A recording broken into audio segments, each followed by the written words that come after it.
Miraculé. Ouais, miraculé, merci d'avoir dit ça. Yes. Bon, ben j'espère faire mieux. Mais moi, en fait, je fais un petit reportage sur Standard, le dernier numéro qui est sorti, qui est le numéro combien ? 24.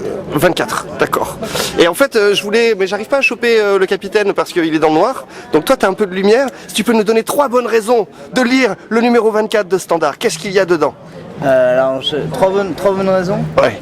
Ok, il y a 3 numéros, on a parlé d'Alex Gester. Ouais. 2 numéros, Alex Gester a fait un bon texte.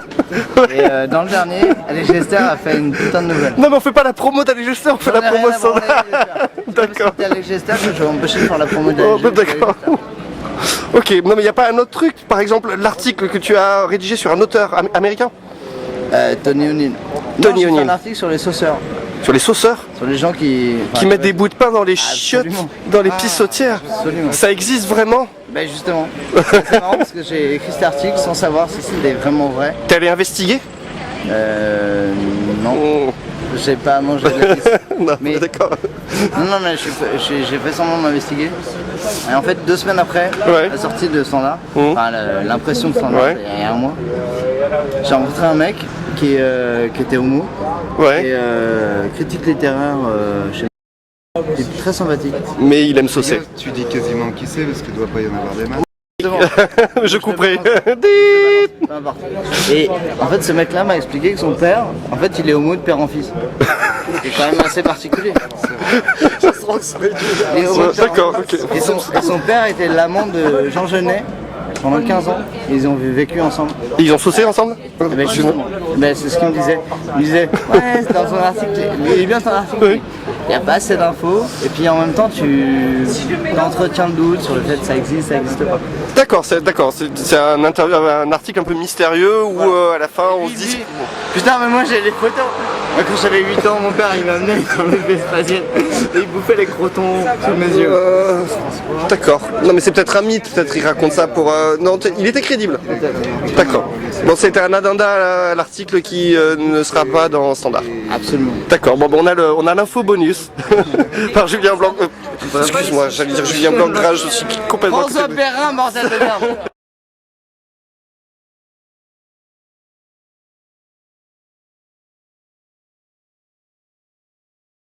Donc il y a eu un grand débat sur les sauceurs et les soupeurs, c'est-à-dire que en fait c'est un débat étymologique et Ouais. terminologique. C'est-à-dire qu'en fait il y a une partie des gens, et Gainsbourg en a parlé dans le bouquin la biographie de Bayon, les soupeurs étaient des... Non, pardon, les sauceurs étaient des gens, justement on confond toujours. C'était des gens qui en fait étaient dans les maisons de passe, à l'époque où il y en avait encore, et qui attendaient tranquillement et qui suivaient les passes.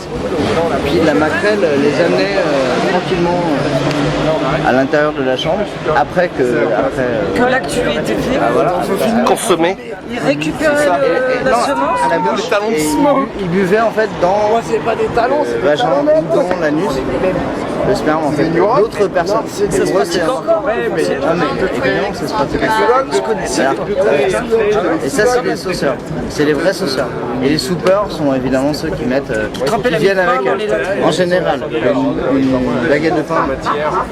Dans les soupeurs il y a un truc intéressant, c'est que on a tous été enfants, on a tous été au bois de Vincennes ou pas, enfin j'en sais rien, mais à balancer du pain dur au canard. Et en fait il y a des gens qui mettaient la moitié du pain dur pour les canards, l'autre moitié pour les urinoirs, pour les Vespasiennes. Et la dernière Vespasienne qui existe encore est à côté de la prison de la santé. Et je trouve ça très intéressant parce que ceux qui encore continuent à faire vivre le mythe, c'est-à-dire à le vivre et à le manger et à s'en caresser les testicules, sont les gens qui sortent, qui récupèrent le pain des prisonniers. C'est-à-dire qu'au niveau de transgression, ils sont au maximum. C'est-à-dire que c'est les prisonniers libérés de la journée. Il y en a des Il y urinoirs. en a encore. Non, mais les Vespasiennes, c'est plus pratique. D'accord. L'urinoir est un peu retiré. Et alors, Et, tremper le pain. oui, mais non, maintenant il y a des produits chimiques. Ah, Alors que la vraie Vespasienne, en fait, le truc est au sol, et tu mets ton pain et tu le récupères à la fin de la journée. Ou tu mets du pain dur parce que sinon. C'est cela aussi. Est-ce que tu as recueilli des témoignages de la gens qui étaient déçus? Un seul, mais après l'article de Standard. J'ai fait semblant de m'avoir un. il est illustré l'article ? Oui, par Sylvain Cabot. Qui a pris des fait un beau photos ou dessin. à dessiner? Non, D'accord. il a fait un beau dessin. D'accord. Avec des mecs qui pissent sur un urinoir et qui font... non, j'arriverai pas à le reproduire. Mais c'est un bon dessin.